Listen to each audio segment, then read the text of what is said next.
kita kembali lagi dalam channel kesayangan kita, Ekonom Santai, dimana kali ini kita akan mempelajari terkait dengan ekonomi mikro, ekonomi makro. Jadi dalam channel kita ini, Ekonom Santai itu kita akan berusaha belajar ekonomi secara santai, dan juga saya akan berusaha menjelaskan beberapa bahasa-bahasa, istilah-istilah susah dalam ekonomi secara lebih sederhana, dengan logika-logika sederhana yang ada di kehidupan sehari-hari seperti itu. Oke, kita intro dulu.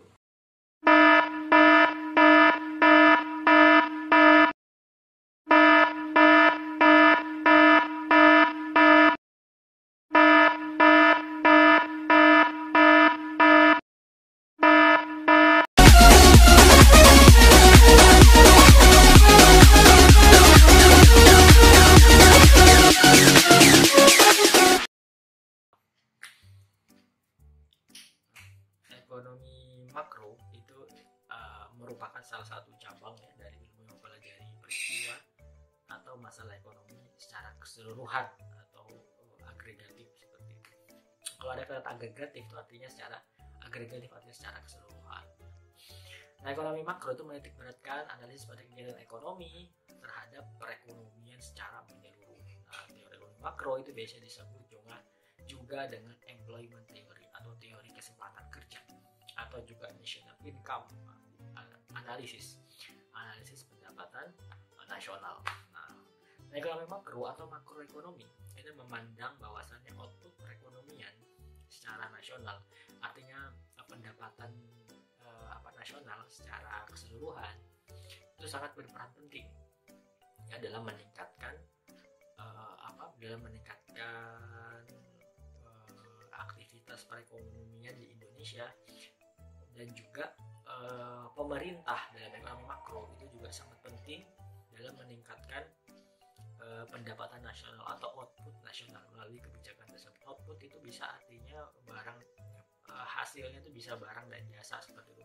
Intinya bagaimana perekonomian itu berputar dalam ekonomi makro seperti itu ya. Nah, apa saja ruang lingkup ekonomi makro? Nah, jadi seiring perkembangannya zaman seperti itu ya, kegiatan ekonomi suatu negara itu tentu saja pasti makin berkembang gitu kan. Nah, ekonomi makro atau makroekonomi itu menjelaskan ekonomi secara keseluruhan yang dimana dia itu berpengaruh terhadap masyarakat. Nah, gak hanya masyarakat, juga perusahaan-perusahaan atau produsen, dan juga secara keseluruhan pasar ini ya bisa pasar barang, bisa pasar jasa, bisa pasar swalayan, bisa pasar macam-macam, bisa pasar industri dan macam-macam gitu. Artinya dalam ruang lingkup secara umum ya. Nah, kalau makroekonomi itu ruang lingkup sederhananya itu dia tuh biasanya meliputi pendapatan dan pengeluaran ya, atau juga pengangguran, serta inflasi dan deflasi seperti itu. Jadi bisa ruang makro itu ya kisaran-kisaran seperti pendapatan, pengeluaran, pengangguran, inflasi, deflasi seperti itu ya. Ntar ya macam-macam ke belakang seperti itu. Nah, kita membahas dari hal yang sederhana, yaitu kita masuk ke dalam ruang lingkup ekonomi makro yang meliputi pendapatan dan pengeluaran ya. Nah, pendapatan dan pengeluaran itu nasional termasuk dalam ruang lingkup ekonomi makro ya, itu yang utama ya. Nah, pengeluaran nasional itu adalah keseluruhan nilai produksi suatu negara dalam jangka waktu tertentu. Nah, biasanya 1 tahun ya. Jadi pengeluaran nasional itu adalah keseluruhan nilai produksi suatu negara dalam jangka waktu tertentu. Nah, ruang lingkup pengeluaran nasional itu dapat diukur melalui yang namanya PDB produk domestik bruto, atau biasa disebut GDP gross domestic product seperti itu kan. Nah, semua produksi hasil yang dijual akan menghasilkan pendapatan bagi suatu negara. Nah, itu biasanya makanya pengeluaran nasional itu adalah keseluruhan nilai produksi suatu negara dalam jangka waktu tertentu. Jadi ketika dikeluarkan suatu nilai produksi tersebut, ketika teman-teman misalkan mengeluarkan memproduksi hasil, misalnya memproduksi mobil seperti itu, tentu saja kan teman-teman mendapat pendapatan. Nah, pendapatan itulah yang akan dicatat termasuk dalam PDB produk domestik bruto atau simpelnya seperti itu ya. Ya.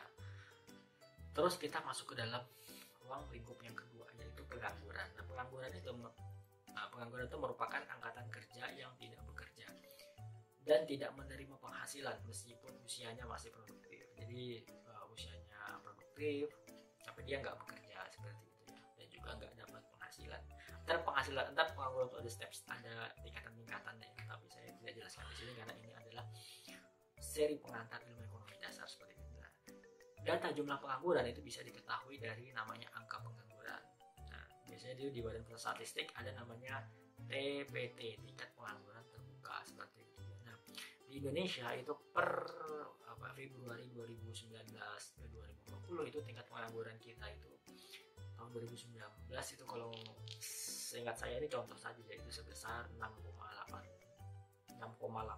juta orang atau 5,01% dari dari penduduk kita. Jadi kita sebenarnya banyak sekali penganggurannya seperti itu ya. Hampir ya 6 jutaan lah. Kalau sekarang apalagi Covid seperti itu, tentu saja PHK besar-besaran kan, angka terakhir misalnya 2 juta, hampir bisa mencapai 2 juta kan. Jadi luar biasa sekali ya. Nah, dampaknya Covid seperti itu, karena pengangguran merajalela pastinya. Tentu saja pengangguran itu dibagi step by step ya. Tapi kita belajar pelan-pelan. Nah, terus yang ketiga, ruang lingkup ekonomi makro itu biasanya terkait dengan inflasi dan deflasi. Dalam ilmu ekonomi, inflasi itu menunjukkan kenaikan harga barang secara umum dalam jangka waktu tertentu. Jadi naiknya itu secara pelan-pelan. Inflasi itu ada inflasi rendah, inflasi tinggi, ada inflasi sedang, seperti itu ya. Nah, sebaliknya kalau deflasi itu adalah menurunnya harga seperti itu. Singkatnya, inflasi naiknya harga, kalau deflasi itu menurunnya harga. Nah, para ekonom biasanya itu kita mengukur perubahan dari harga itu menggunakan namanya indeks harga. Ntar akan dipelajari seiring jalannya waktu, kita akan belajar ke indeks harga seperti itu. IHK, indeks harga konsumen, atau IHP, indeks harga produsen juga bisa. Sekarang kita masuk ke sejarah lahirnya ekonomi makro ya. Oke, teman-teman semua, sejarah lahirnya ekonomi makro itu kita sudah kan ya, saya pernah menjelaskan mungkin video-video sebelumnya gitu ya, bahwasannya kita kan adanya terjadi the Great Depression gitu ya, itu depresi besar, yaitu kelesuan perekonomian dunia, the Great Depression tahun 1929 sampai 1933 yang terjadi di Amerika Serikat. Nah, itu Great Depression itu mendorong seorang ekonom yang bernama John Maynard Keynes. Jadi Keynes itu dia tuh mengkritik beberapa pendapat para ekonom klasik ya. Nah, kalian bisa lihat di video-video sebelumnya ya. Nah, jadi The Great Depression itu membuyarkan atau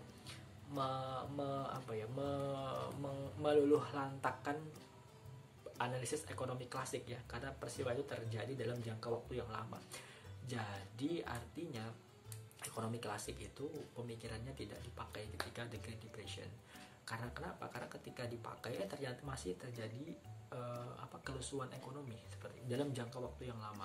Nah, jadi peristiwa inilah yang menimbulkan masalah besar bagi masyarakat Amerika Serikat ya. Misalnya seperti yang dijelaskan di video sebelumnya, kalian bisa lihat ya, adanya pengangguran, ada kemiskinan kan, adanya kelaparan, inflasi yang tinggi itu ya. Terus pada saat itu juga terjadi warga Amerika Serikat itu mengantri untuk mendapatkan sandwich ya, akibat peristiwa depresi besar. Sandwich itu ya bisa artinya makanan seperti itu ya. Jadi pada saat itu terjadi kelaparan besar-besar ya. Oke. Nah, teori ekonomi makro itu lahir ditandai dengan terbitnya buku berjudul The General Theory of Employment, Interest and Money pada tahun 1936. Nah, buku ini ditulis oleh John Maynard Keynes, ya, ekonom dari Universitas Cambridge, ya, Inggris. Nah, buku tersebut itu dianggap sebagai tonggak dalam sejarah pemikiran ekonomi Barat. Oke, saya ulangi. Dalam tonggak sejarah ekonomi Barat munculnya buku The General Theory of Employment, Interest and Money, ya, ditulis oleh John Maynard Keynes.